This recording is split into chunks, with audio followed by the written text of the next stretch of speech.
nobody gives a shit until something goes really wrong. Yeah. Yeah.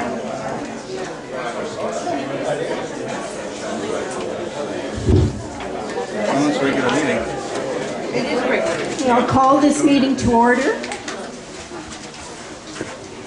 Thank you for attending. It's nice to see such a huge crowd, although a lot of faces that we don't normally see at our board meetings. So hopefully this will be informative for you. Before we start the meeting, this is a regular public monthly board meeting. And in the past, we have always allowed them to be videoed. And I just want to let everyone know here that this one, in fact, is also being videoed. So before we get to item number 2, which is adoption of the agenda, we have a late request for a presentation to the board and a delegation.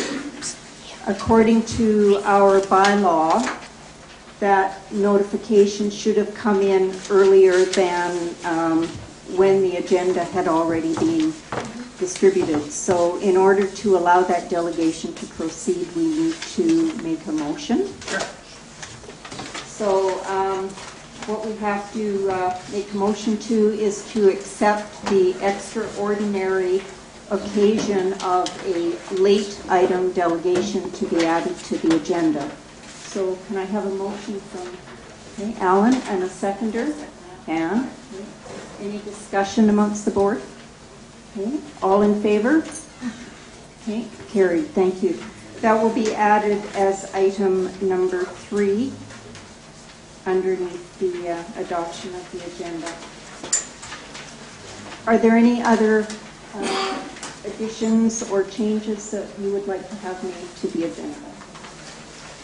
Okay, no. Can I have a motion then to adopt the agenda as amended? Maureen? Seconder? Okay, all in favor? Thank you. Okay, so we will move to the presentation of the delegation. So I'm not sure who is making this presentation, but if you'd like to come to the table, please.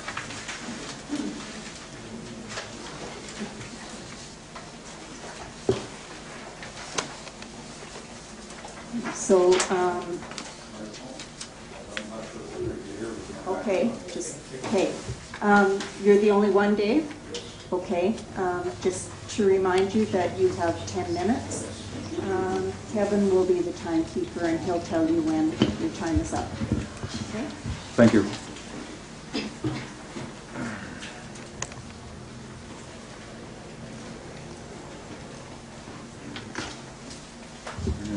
Can everybody hear me? Thank you. Madam Chair and Trustees, I am here today on behalf of more than 358 landowners who have concerns with how your board is handling the upgrades to our Union Bay waterworks. I am pleased to present to you 358 copies of letters of petition gathered to date. I might add that there was overwhelming support from the landowners who want their water upgraded now. Only one letter per property was accepted, and this was all accomplished during the past 5 days. We are still accepting, and we are still receiving more letters from landowners in support of the Kensington offer to provide upgrades to our water treatment system through the signed water infrastructure agreements. For those of you that may not be aware, these letters state, at the 2015 Annual General Meeting for the Union Bay Improvement District, the board chair, Carol Molstad, stated that one of the UBID's strategic objectives for 2015 is to reach an agreement with Kensington Island Properties. Brian McMahon of KIP has stated that KIP has funding currently and immediately available to complete upgrades to the existing UBID waterworks to meet Island Health's requirement for provision of 4321 water treatment for the residents of Union Bay, and that the upgrades can be completed within 5 months of the work commencing. UBID needs to take advantage of this golden opportunity and to work with KIP to utilize its available funds now to complete the upgrades to the existing UBID waterworks. There is no excuse for this not to happen this year. Accordingly, we implore UBID to provide KIP with the immediate legal authorization to complete the upgrades to the existing UBID waterworks.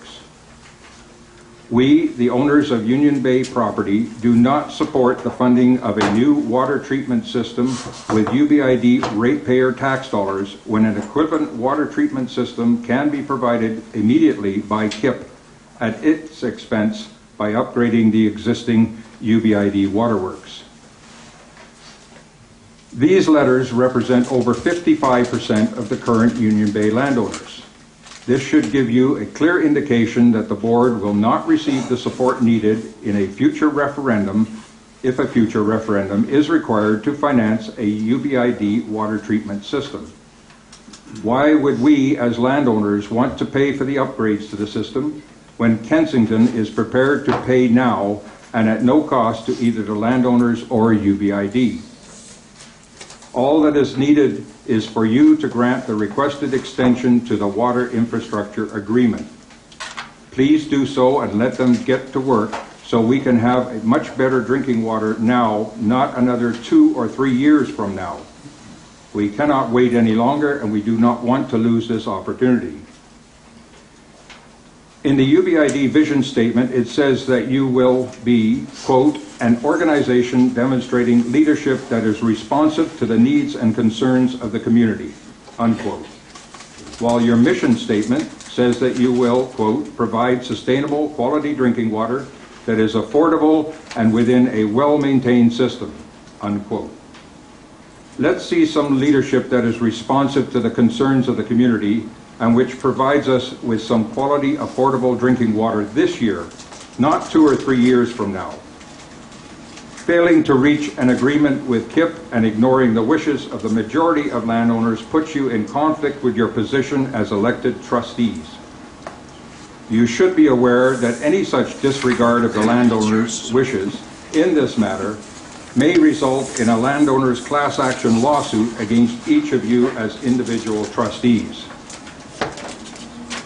You are the ones who make the ultimate decision regarding the spending of Union Bay tax dollars. You are elected to represent the majority of landowners of Union Bay, and we trust that you will do so. Madam Chair, I will leave you copies of these 358 letters for your board's future consideration and decision. I should also make you aware that copies of these letters will also be presented to MLA Don McRae for presentation to the Minister. And this concludes my presentation at this time. Thank you very much. Point of order, Madam Chair. Could the person who just made this statement for a number of people identify himself? That didn't happen at the beginning. I'm sorry. My name is David Godfrey. I reside at 4686 Montrose Drive. Thank you. Stay there for a minute, Dave. Yes. Okay, thank you. Okay, are there any questions from the trustees? No? Okay. Thank you. Thank you. We acknowledge receipt. Can we also have a copy of your statement for the record? Thank you.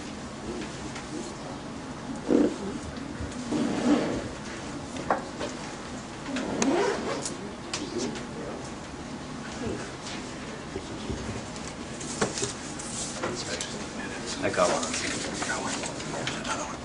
Oh, thank you. Okay. We'll move on then to the next item of business, which is approval of the minutes. So the trustees, you have your regular board meeting minutes from April 15th. Are there any errors or omissions? And if not, can we have a motion to approve the minutes? Page 5, the date here, August 31st, 2018. Yes, correct. Any other comments about the minutes? Can we have a motion then to accept the minutes as amended? Pam, seconder, Alan, all in favor? Okay, carried. Thank you. Okay, our next item of business is some brief comments that the board would like to make regarding the June 3rd meeting and the subsequent article that was in the newspaper. It's not in response to the delegation per se, but we do have some comments. So I'll start out and then we'll go from there. The board is disappointed that the developer at his June 3rd meeting has unnecessarily given rise to community anger and unrest regarding the expired water infrastructure agreement between KIP and Yukon Inc. We are taking that meeting seriously, and we intend to fully and comprehensively respond to the statements that were made. The level of misinformation, half-truths, and inaccurate information is shocking to the board. Currently, UBID is working with a professional facilitator to have a special meeting of landowners later this summer or early September. At that meeting, we will address issues related to costs and the whole issue around whether this is free or not, why UBID has not extended the agreement, and the impacts of that decision. In the meantime, information will be provided to landowners via mail-outs, and you all have now a early edition of one of our first mail-outs. The challenge that UBID is dealing with is presenting an extremely large volume of somewhat complex material in plain language, and hence we're going to be giving it out in pieces as we can figure out how to make it make sense to people, and how we can work with, and giving us time to work with the professional mediator. There are two significant inaccuracies in the echo last week that require correction. Mr. McMahon is reported as saying that Union Bay's asbestos cement pipes are starting to dissolve and decay and they need to be replaced. Although there is a need to plan for replacement of aging water mains, they are not crumbling, as the article implied. Secondly, as well, the Echo reported that one person stated that Union Bay's water is a health issue. This is not true. Union Bay's water is regularly tested, and it meets or exceeds all standards, although we concede that at times it is discolored. The reports can be seen on the UBID website if you're interested. So at this time, some of our trustees would like to make personal statements, and at the end of the meeting, we will have our regular question and answer period. Some information is not able to be shared with you at this time because it involves lawyers. However, we will tell you everything else that we can. So, the first person that I'll call on is Alan Webb. Thank you, Carol. Water infrastructure projects have to be considered. Okay. Water infrastructure projects have to be considered long-term investments, and the developer's project is no exception, with a plan to build 3,354 houses over 25, maybe 75 years. Who knows? It depends on many factors. As Public Works Chair, I have several concerns for the short and long-term ramifications on the technical basis with the expired agreement. First off, I'm concerned that the temporary treatment plant will become our permanent treatment plant for many years. The ramifications of this will hobble the community with inadequate pressure and flow from many areas under the new plant until the new plant is built up the hill. The temporary plant will be on the developer's property under lease. To review a few facts, the current UBID water license allows us to draw 25.7 litres per second from the lake.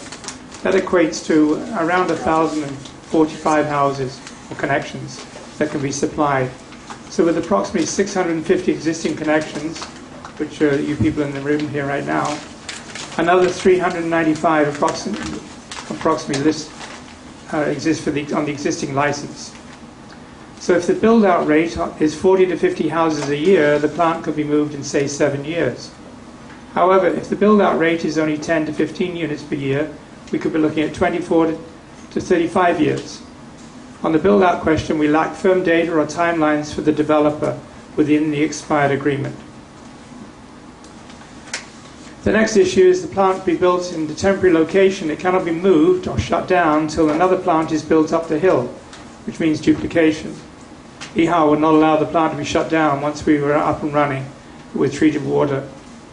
Now the developer is offering to pay the expenditures to build and move the uphill plant, but no time limit is being given to this event. Additionally, the money from moving, unless excluded, will go towards CEC's credits. In other words, the landowners of UBID will be paying for the unnecessary work in the plan for moving the plant up the hill. That brings me to my next point.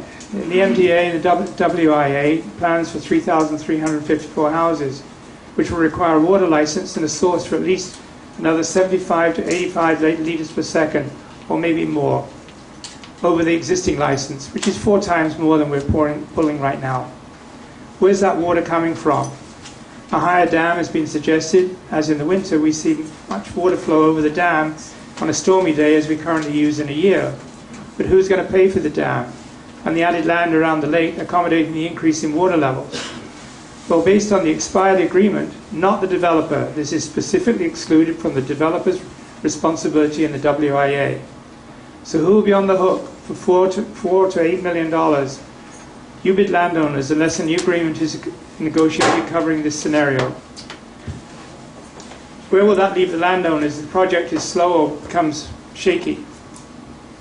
If there are issues to build a new dam related to water license, fishery requirements, or money for a new dam, there will be no point in building a second treatment plant up the hill, let alone moving the temporary treatment plant. Then the UBID landowners are stuck with low pressure and an aging reservoir on leased land.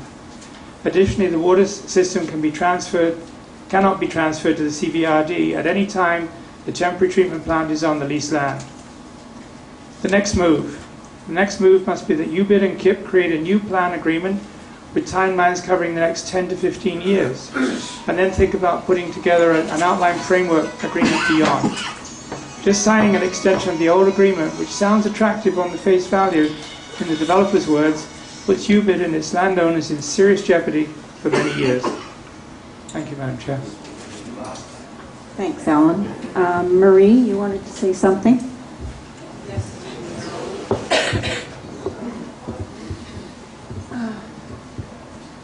I am making this statement. I'm making this statement to clear up any confusion that may exist about where I stand on the issue of the expired water infrastructure agreement. I do not support granting an extension to the expired water infrastructure agreement for several reasons, but I will refer to only a few here, and I think Alan gave us several. Firstly, it seems to be a plan to put a public utility in the hands of a private developer. This temporary treatment plant, designed, built, and paid for by the developer, will sit on private land, during which time the developer retains total ownership of it, until when no one can say, because the infrastructure agreement has no specifics, conditions, or timelines. The agreement requires that public money be used to operate and maintain it. It does not even provide UBID with a statutory right-of-way to ensure the public would always have access to it. Instead, we would be subject to the insecurity of a lease. So this alone is completely unacceptable to me, and I would never have voted in favor of this agreement. This expired WIA lacks specifics throughout. It's downright vague, complete with double definitions, with unclear distinctions. Its meaning around latecomer agreements is not comprehensible. It is ambiguous at best, which means open to interpretation. I find it alarming that this agreement was ever accepted in the first place. This board and the Public Works Committee have worked hard on developing a plan for a permanent water treatment facility, one that would service the existing community and approximately 400 new residences on land that would have been free of charge and ours in perpetuity. The board has spent long hours and public money studying and determining the needs of the community with respect to water in the last 2 years. The Crown land was at the proper elevation to give us the increased pressure we need to properly service residences and, more importantly, for firefighting. It was large enough to expand and build a much larger reservoir, which we will need in the near future, as the life of the old one on private land is limited. I do not understand why the developer acted to undermine this legitimate and permanent solution. I have a lot of frustration and some anger about this assertion that the developer is giving us a free treatment plant. This is not true. UBID requires a CEC of $8,900 per new lot to cover the cost of water infrastructure. If you do the math, 400 new residences, which our permanent treatment plant could service, would net this community $3,560,000, money we would use to build the infrastructure required and keeping the public resource public. The old expired WIA talks about 3,354 residences. A new and very expensive concrete dam would have to be built long before we see even half of those 3,000 homes built. If there is one thing clearly spelled out in this old agreement, it's that the developer will not be responsible for paying for the needed dam. Shortly after I became a trustee, the developer met with this board and told us that the Treasury had tied his hands so he couldn't move forward. I never saw him again until a couple of months ago. So in 2 years as a board member, he made himself available to meet with us the one time. I don't understand why he said his hands were tied, because I know one thing for sure. The province in no way stopped him from building that temporary treatment facility. The two situations are unconnected. I also know that the Master Development Agreement states that the developer needs to have an agreement in place for UBID to supply water. There is no agreement for him to build, no requirement for him to build a treatment facility. I have lived in this community for 8 years, and I've been a member of this board for 2. I did not know any of my fellow board members beforehand. I have no connections or special interest in this or any other future development beyond that of supporting development which benefits the entire community. It makes me angry to see special interests use propaganda, misinformation, half-truths, and fear-mongering to try and delude and force the public into a less than optimal agreement. It saddens me deeply to see how the exploitation of latent hostilities and personal resentments that still exist have been used to once again divide our community. What I do want to see is this development go forward with a new agreement that serves both parties' needs effectively and not at the expense of the long-term good of the community. My reason for running and accepting this position was to serve the community I live in to the best of my ability, and that is what I have been doing and what I will continue to do until my term is over. I consider it a privilege to work with my fellow board members on behalf of the citizens of Union Bay. I ask that each one of you read the information we have and will provide carefully and attend the information meeting we will be holding later on this summer. When you are fully informed, you can decide for yourselves. Thank you.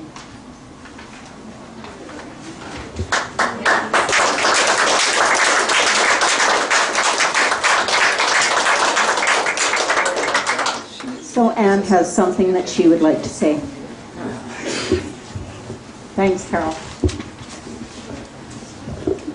So you've received a lot of information here tonight. So rather than repeat what Marie and Alan so aptly said, I just want to say a few words about how I feel and to stand up for myself and my fellow trustees.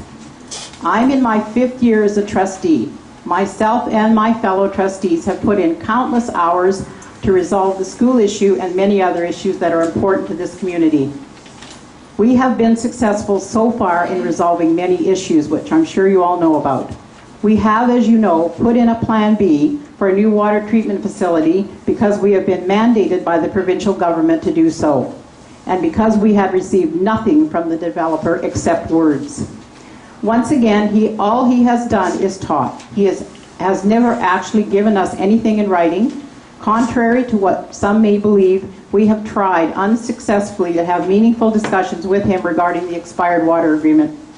We have never not been available to do this. We made a commitment to have an open, accountable, and transparent board. We have public board meetings once a month, which you're at tonight, with a question period at the end of each meeting. And we have community committees which the public can attend. We have posted everything we have done on our website, which anybody can look at and ask questions at any time. And you can pick up the phone and ask questions at any time, and of any one of us. We have done and will continue to do everything we possibly can to engage and communicate with the community.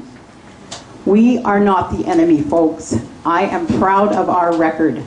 The current challenges with the developer will be resolved in the best interests of this community, and I am committed and determined to work to that end, as I know my fellow trustees are also committed to do. Over the next while, we will be addressing all of the misinformation and misleading statements that have been made about the water infrastructure agreement issue and about this board. If you want to understand what we are doing and you want the truth, then it's important that you read all the information that we've given you today. You're getting a lot of technical information here today, and you are no doubt going to have questions. I hope that once you have had a chance to thoroughly read through the material, you will call one of us if you don't understand something. And it's very easy to do. Just pick up the phone. So here's what I'm not going to do. I'm not going to waste my time and yours slinging mud back at those who have done so to me and my fellow trustees. And here's what I am going to do. I'm going to continue to work hard towards a water agreement that is in the best interest of this community and not a developer. Thank you to everyone who has called or emailed me with their support and appreciation of what we're doing for this community. Thank you.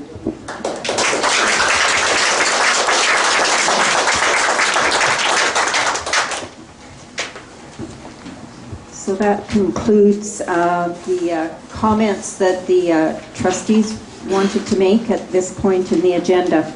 We'll move on to item number 5, which is correspondence. In your package, you have some information from the BC Chamber of Commerce Policy Review Committee. Kevin, would you like to just brief us a little bit on what this is about? Where are these packages at?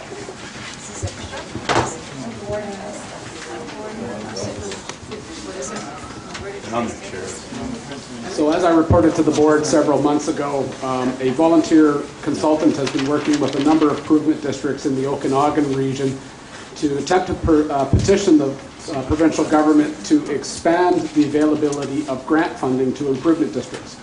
As most people are aware, improvement districts as local government agencies do not have the same access to grant funding that municipalities or regional districts have access to, such as direct access to gas tax revenues. So on May 25th, working in concert with the BC Chamber of Commerce, the BC Chamber of Commerce members adopted the following, and it's recommending that the provincial government change the existing governance policy to allow improvement districts equal access to infrastructure grants without ownerships of their systems shifting to regional districts, unless a definitive report demonstrates efficiencies will be gained by amalgamation. And further, to create a regionally based mechanism that will determine funding priorities for improvement districts and regional districts that effectively takes into account the needs of all stakeholders. This policy was accepted by the BC Chamber of Commerce at their annual general meeting. That's a positive first step. It's a patient first step because there's a lot of work left to do, and we're not sure at this point where this is going to go, but it's something I'm certainly keeping my eye on and will be reporting back.